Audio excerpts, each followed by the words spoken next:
los rabinos y la otra literatura judía. La introducción. La Biblia hebrea tiene 24 libros porque reúne en uno solo algunos libros que están separados. Los 12 profetas menores son un solo libro en hebreo, y los libros que conocemos separados como primero y segundo, sea Samuel, Reyes o Crónicas, aparecen como uno solo y no dos en el Antiguo Testamento. Eso convierte 39 libros en 24. Al Antiguo Testamento judío, preceptos, profetas y escritos, se le llama la Torá, con base a su primera parte, o primera división, Torá o preceptos. Pero con el paso del tiempo surgieron diferentes opiniones orales sobre estos textos y se colocaron al lado de la Torá sin escribirse. Se preservaron oralmente y a esa tradición oral se le llama el Talmud, que significa estudio. Torá y Talmud están ambos al mismo nivel como palabra de Dios desde el Sinaí, según los rabinos. Como veremos, el Talmud no es un libro de lectura, sino una colección de opiniones de diferentes maestros sobre el tema central de la Torá, una ética básica común. El trasfondo. ¿Cómo creció la importancia del Talmud? Al leer el Antiguo Testamento encontramos que Israel como pueblo tiene una experiencia, una historia y una serie de relatos comunes. Los relatos son importantes porque incluyen la creación, un padre de la fe, Abraham, un éxodo o liberación de Egipto, la entrega de una ley y una tierra para vivir. El Antiguo Testamento cuenta las vicisitudes del pueblo que culminan con el primer trauma en la experiencia nacional, que fue la pérdida de la tierra por parte de las 10 tribus por la conquista de Asiria, y el segundo trauma, la pérdida de la tierra de las 2 tribus restantes que van cautivas a Babilonia. Así desapareció el gobierno monárquico o civil, y quedó solamente el gobierno sacerdotal o religioso, basado en la Torá. A partir de este momento surge la sinagoga para estudiar los textos. Los escribas, los sacerdotes y maestros son la autoridad del pueblo. El tercer trauma es la destrucción total de Jerusalén en el año 132 después de Cristo, cuando se prohibió a los judíos vivir en su tierra. Desde entonces, para sobrevivir como pueblo, todo quedó en manos de rabinos y doctores de la ley. De este caldo de cultivo surgirá el judaísmo rabínico. Esta presentación la dividiremos en 5 partes: cómo se organiza el material, cómo se interpreta, cómo se propagó, cómo se usa hoy y qué futuro tiene esta tradición. Primero, cómo se organiza el material. El Talmud está compuesto de 2 partes, la Mishnah y la Gemara. La Mishnah, que data del año 189 después de Cristo, consiste en una enorme cantidad de opiniones. Y recuerde, son opiniones orales de distintos maestros que luego se recogerán en 63 diferentes tratados.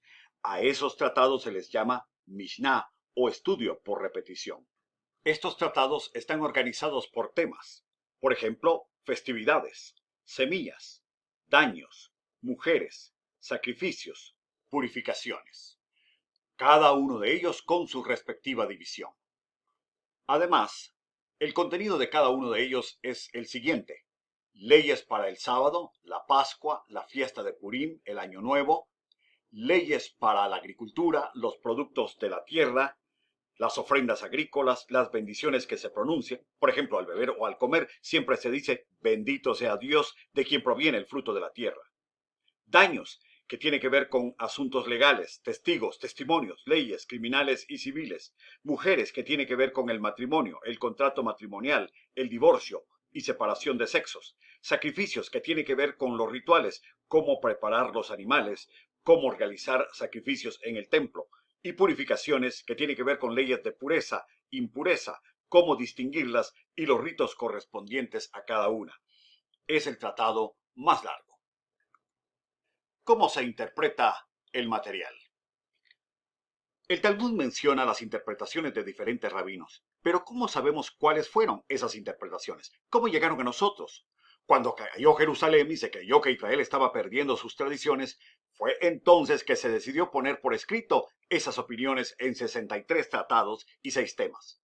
Pero claro, si esta es una tradición oral y no escrita, ¿es válido ponerla por escrito?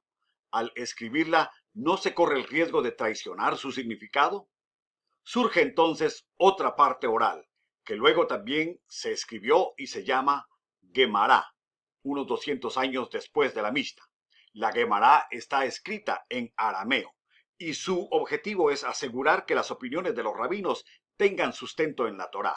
Mishnah es el estudio por repetición de las opiniones de los sabios o Tanaín, y Gemara, sustento de las enseñanzas por los intérpretes o Amoraim. El estudio de estas opiniones no busca definir una doctrina, cuanto averiguar cuál es la práctica correcta. Por ello, tras la cita de numerosas opiniones, se presenta lo que los sabios dicen, y esa es la interpretación correcta del aspecto en discusión. Eso elimina las divisiones porque no importa el consenso doctrinal o la elaboración de un dogma. Lo que importa es la práctica correcta. No es ortodoxia, es ortopraxis.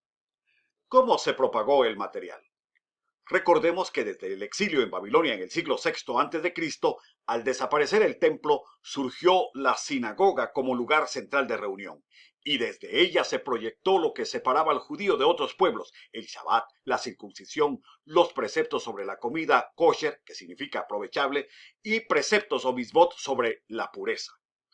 Como la enseñanza es oral, desde entonces la Mishnah se propagó en forma de leyes para vivir, o halakha, que significa modo de vida, y los relatos o Agadá, que actualizan y aplican al presente esas leyes. Así, el Antiguo Testamento judío terminó por ceder el paso a la tradición oral, pues para los rabinos la Torá está al mismo nivel que la enseñanza rabínica del Talmud desde el Sinaí en Éxodo 20. ¿Cómo se usa hoy este material? A partir del siglo V después de Cristo, la comunidad de judíos que vivía en Babilonia compiló su propio Talmud. Había entonces dos Talmud, uno conocido como Yerushalmi o de Jerusalén, del siglo III, y otro conocido como Babli o de Babilonia, compilado entre el siglo III y el siglo V. Este último es más extenso y más claro. Las escuelas rabínicas conocidas como yeshiva o yeshivot en plural, tienden a estudiar principalmente el Talmud babilónico.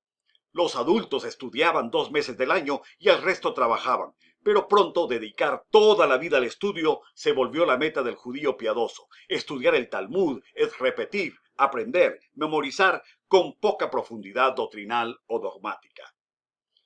Las yeshivot, en plural, existieron en 3 ciudades del siglo III al XIII.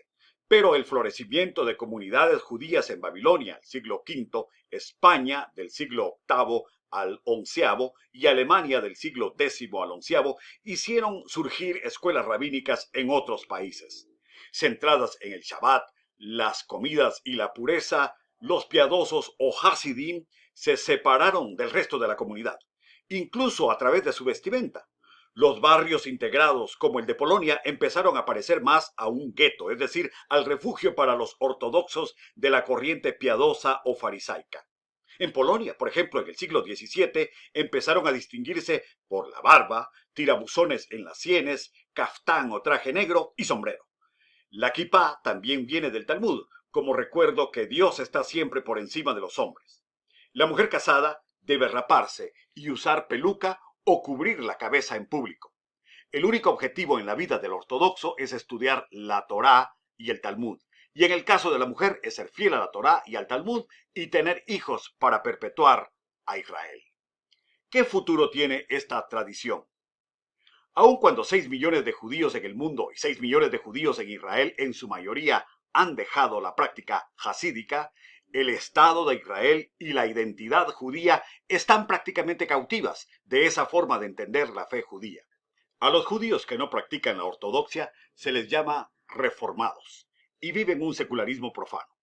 Por otro lado, a quienes aspiran a tener fe pero viven en contacto con la cultura se les llama conservadores. Sin embargo, sin la bendición de un rabí ortodoxo, no hay circuncisión, ni matrimonio, ni entierro para judío alguno hoy en Israel. El Estado de Israel paga a los hombres para que se dediquen a estudiar la Torá y el Talmud. El Shabbat y los preceptos de comida, separación de sexos y leyes de pureza son fundamento y no consecuencia del estudio de la Torá y el Talmud, y por tanto es algo que el Estado moderno de Israel no puede abandonar, a menos que el pueblo judío crea en Jesucristo y se libere de la maldición de la ley, como la explicó el rabino judío del primer siglo, Saulo de Tarso. ¿Y usted qué opina de todo esto? Déjenos aquí su opinión.